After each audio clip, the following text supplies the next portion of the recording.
Welcome to the Screencast-O-Matic video version of the end of the notes for section 8.6, Factoring Trinomials. We're going to start on what is for you the second page, and I'm going to work through some of these practice problems, but what I would like for you to do is turn off this video right now and see if you can get through these problems by yourself.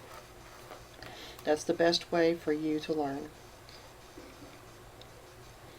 Alright, in the meantime, I hope that you've turned it off and turned it back on. And I'm going to work some of these problems. In this first practice problem, we have w squared, w, and the constant. So it's already written in descending order. So a is equal to 1, b is equal to 12, and c is equal to 20. So a times c is 1 times 20, which is 20. And we're trying to find two factors of 20 that add up to 12. So I'm going to think a 5 and a 4, which adds up to 9. Or we could think of a 10 and a 2. And I believe that we have the answer at 10 and 2. So we're going to split that middle term, w squared plus 10w plus 2w plus 20. So 10w plus 2w equals our original 12w, so we've just split it in two.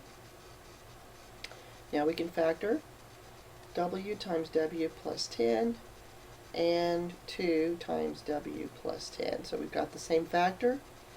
We can factor out now w plus 10, and on that first term we're left with a w, and the second term we're left with a 2. Alright, next problem. Check to see if it's written in descending order. U squared, negative 5u, negative 14. It is indeed. So a is 1, b is negative 5, and c is negative 14. So a times c is negative 14. And we are trying to make a negative 5 with two factors. So I'm thinking 1 and 14 probably is not going to work for us. How about a 2 and a 7?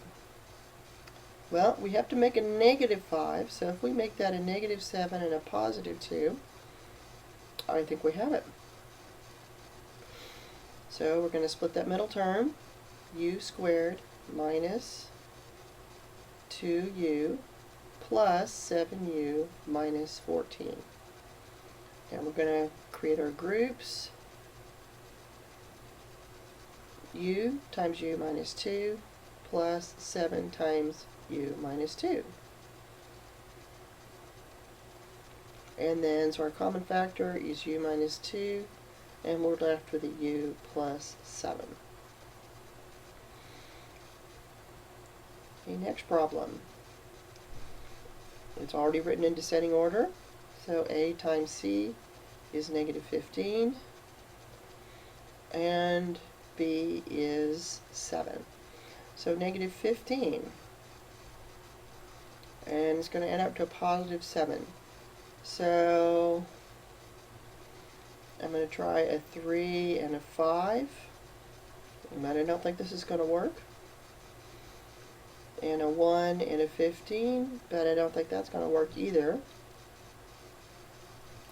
So I think that this one, let's see, can you think of any other factors of 15? 3 and 5, 1 and 15, I can't think of any other ones. And neither of these add up to a positive 7. So this one is prime.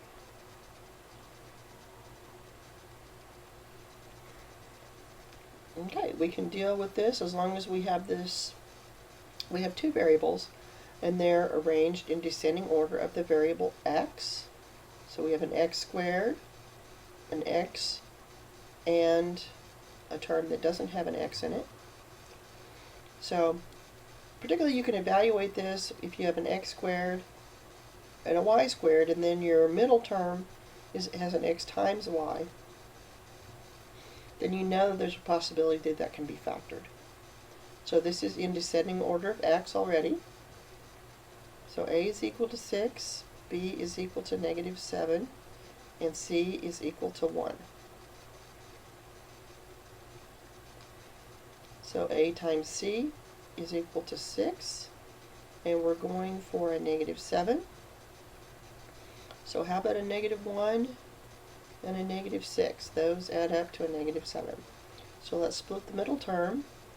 6x squared minus xy minus 6xy plus y squared. Okay, what's our GCF on this first pair? That would be an x. And we would be left with 6x minus y. And our GCF on these two?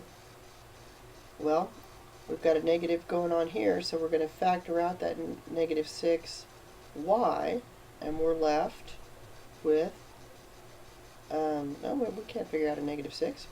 What could I be thinking?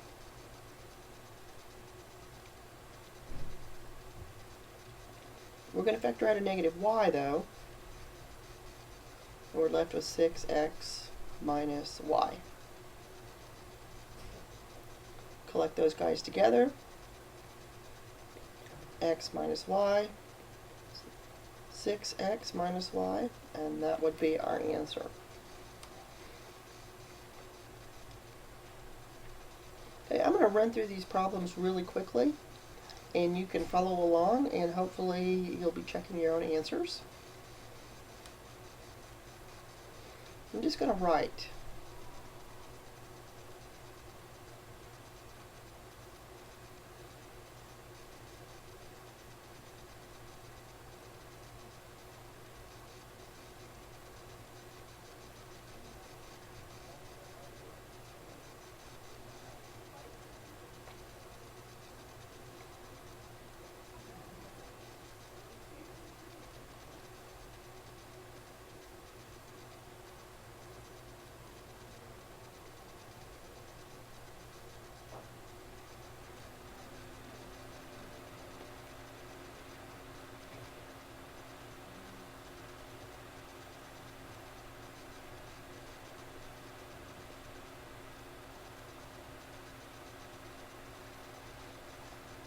So our answer is a minus 2b times the quantity a minus 5.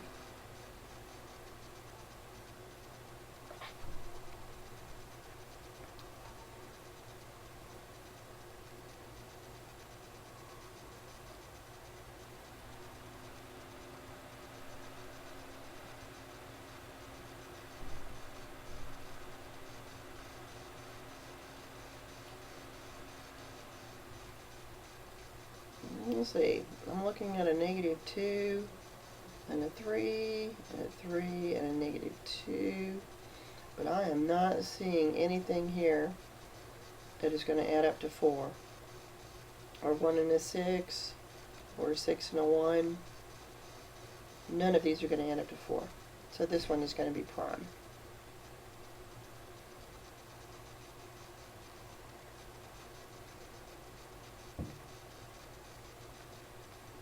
A times C is 15, B is 8. So two factors of 15 that add up to 8 are, of course, 3 and 5.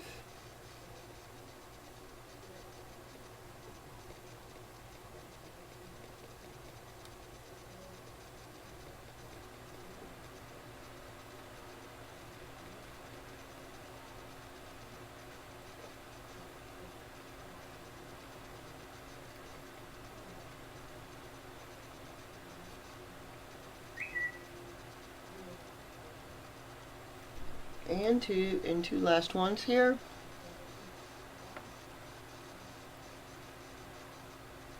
Whoops, isn't that lovely? Okay, we have a q squared, a q and an r squared. So that middle term is kind of a mixture of the other two. So we're probably good there. So AC is negative 45 and B is a positive 4. So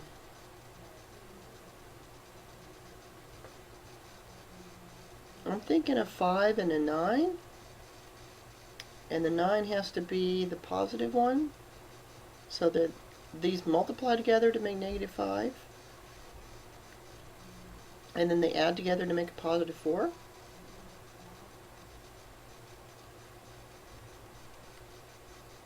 So that's plus 9QR minus 5QR minus 45R squared. Q times Q plus 9R. And our GCF between these two is negative 5R. And that gives Q plus 9R. And our answer is Q minus 5R, Q plus 9R. Okay, one last one of these.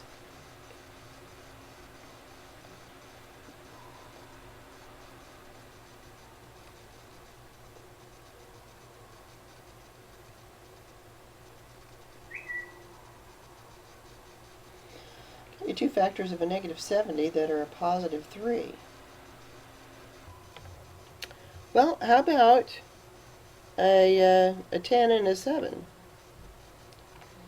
And I bet if we make that 7 the negative, because we have to multiply these together to make a negative 70, then we'll have it. 7x squared minus 7xy plus 10xy minus 10y squared. GCF here, 7x, that leaves an x minus y, and a 10y, which leaves an x minus y here. So x minus y, 7x plus 10y.